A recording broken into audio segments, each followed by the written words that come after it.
We're so vain. This episode may be about you.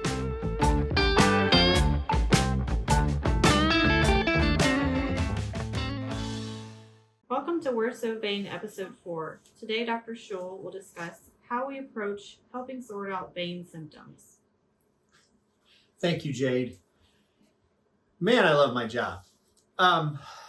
If we look at Episode 1, we talked about how veins work. Episode 2 was why veins fail. Episode 3 was what symptoms may be vein related. Well, today we're going to talk really the tools we use to help sort out whether a patient's vein problem is underlying a lot of the symptoms in the lower extremity. If you recall, veins dilate, backwards flow occurs. That pressure in the legs is what we want to relieve. And we talked about if we've got a normal deep system, walking, the activity of walking at the end of the day when our legs feel heavy and aching.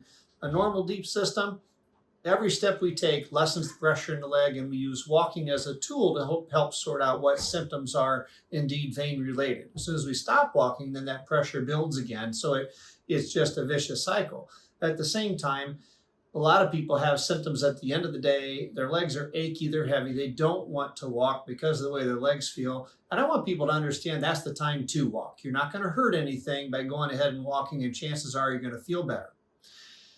The second one, when we think about lessening the pressure in the veins, is basically to lay flat, elevate the ankles above the heart. Yes, indeed. Having the legs straight out in front of you while you're sitting, it's not really elevation. It may help, but it's not going to give you the most relief. If you're actually laying flat, have a couple pillows on the edge of the couch, and have those legs so that the ankles are above the heart, gravity will empty most of the venous blood in the leg, and you should actually feel better. Vein symptoms should actually start to feel better. But once again, as you go from elevating to standing up, everything fills, and then you're right back to it.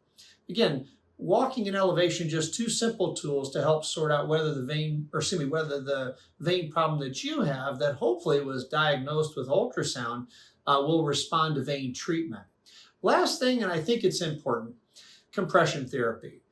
Compression is critical. We use it for almost everything that we do with treatment, and this is not going to be an episode focused on compression, but there will be some. There are probably going to be multiple episodes focused on compression to understand the bigger picture.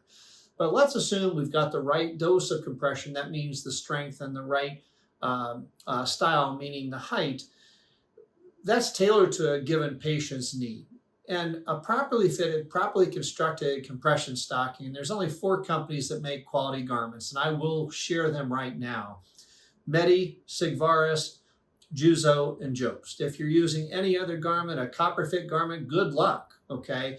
A quality garment can make a big difference in how a patient's leg symptoms feel. And that's the thing. When do you wear compression? I ask patients to do an experiment. Wear them for a couple days. You don't have to wear them at night, but wear them for a couple days, then don't wear them.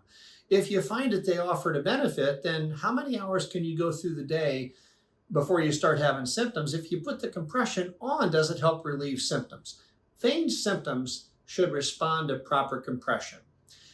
Last thing, whether you have symptoms or not, if you've got a venous leg ulcer or you have a superficial clot or if you have bleeding, it's not a matter about whether elevation, walking, or compression helps.